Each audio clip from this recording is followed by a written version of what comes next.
Buenos días, mi nombre es Georgina Peña y les vengo a hablar sobre las normativas legales internacionales y los derechos del niño. Les presentaré un debate centrado en el análisis de las normativas internacionales que protegen la primera infancia, especialmente la Declaración Universal de los Derechos Humanos y la Convención de los Derechos del Niño, con el propósito de comprender la importancia de estos documentos, analizar casos en los que exponen en juego sus principios y reflexionar sobre estrategias que promuevan el desarrollo integral de los niños y niñas. A continuación, estaremos observando o debatiendo el análisis que realicé sobre las normativas internacionales. Dentro del análisis y dentro de la investigación que realicé para este debate, encontré la Declaración Universal de los Derechos Humanos, DOP, y la Convención sobre los Derechos del Niño, CNN.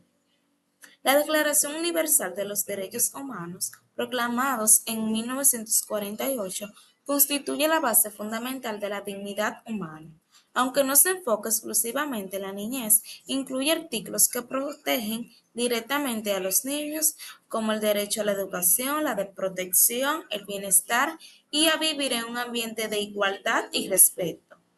La DUP funciona como un marco que orienta las políticas y leyes destinadas a garantizar los derechos de todos los seres humanos, incluyendo los niños, quienes por su condición requieren especial atención y cuidado. Sin embargo, en la Convención de los Derechos del Niño, aprobado en 1989, es considerada el principal instrumento internacional para la protección de la infancia. Reconoce a los niños como sujetos de derechos y establece obligaciones claras para los estados. Esta convención se sustenta en cuatro principios fundamentales que son el derecho a la supervivencia, el derecho al desarrollo, el derecho a la protección y el derecho a la participación. Cada uno de estos principios orienta la manera en que la familia, la escuela, la comunidad y el Estado deben actuar para asegurar el bienestar del niño. Vamos a debatir tres casos relacionados con los derechos del niño. Primero tenemos rebajo infantil y falta de accesibilidad en la educación. Escuche, un niño deja de asistir a la escuela porque debe trabajar para apoyar económicamente a su familia. En este caso, se vulneran derechos fundamentales como el derecho a la educación, el derecho al desarrollo y el derecho a la protección contra la explotación. Tanto en la DUF como en la CDN establece la organización del Estado de intervenir y garantizar que el niño regrese a la escuela. Como vemos, ese es un factor demasiado importante porque en este caso se viola el derecho del niño a asistir a la escuela, de que el niño tenga una educación. En el segundo caso, tenemos el maltrato en el hogar. El niño es víctima de maltrato físico y emocional. Dentro del hogar, en este caso, el derecho a la protección está siendo totalmente vulnerado. La CDN establece protocolos de actuación que involucran la denuncia, la intervención de servicios sociales y el acompañamiento psicológico, garantizando siempre la seguridad y el bienestar del niño. En este caso, tenemos el maltrato infantil. Se evidencia el maltrato infantil dentro de la familia al niño, violando uno de los códigos. Discriminación en el ámbito escolar. Una niña sufre discriminación por su origen cultural dentro de la escuela. Aquí se vulnera el derecho a la no discriminación, que es un principio rector de la CDN. La escuela debe proveer un ambiente inclusivo y respetuoso, donde se valore la diversidad y se lleven a cabo estrategias pedagógicas que garanticen la igualdad. En este caso tenemos que la discriminación ocurre en el ámbito escolar, donde se viola uno de los derechos de los niños, niñas y adolescentes de la Ley 136-03. A ver, ¿Qué ustedes creen que pueda pasar?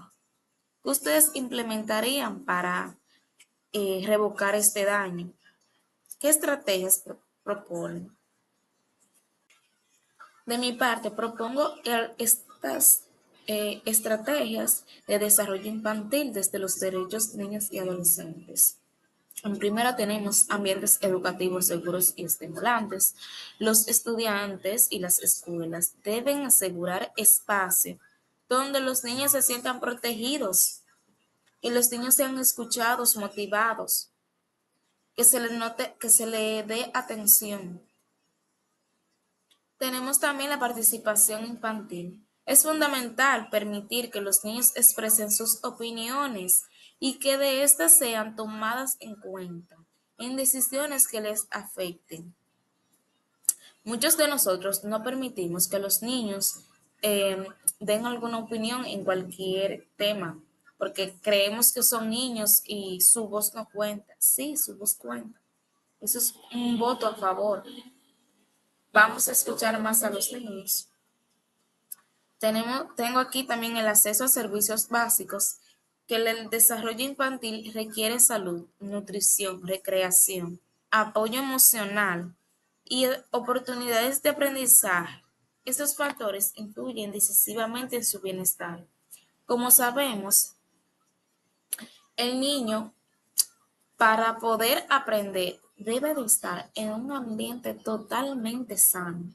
El niño se siente seguro, que se sienta amado, que se sienta acogido, que se sienta que es parte fundamental de ese núcleo. Capacitación a docentes, familias y cuidadores. Resulta esencial que los adultos responsables conozcan y promuevan los derechos del niño para aplicarlos adecuadamente en todos los entornos. Considero muy fundamental y muy importante la capacitación de los docentes, las familias, por medio de talleres, foros, reuniones, actividades ultracurriculares que los vayan educando poco a poco e involucrándonos en el proceso para que las familias conozcan los derechos que tienen los niños y que se les respete. Para concluir, las normativas internacionales como la Declaración Universal de los Derechos y la Convención sobre los Derechos del Niño son herramientas fundamentales para la protección de la infancia.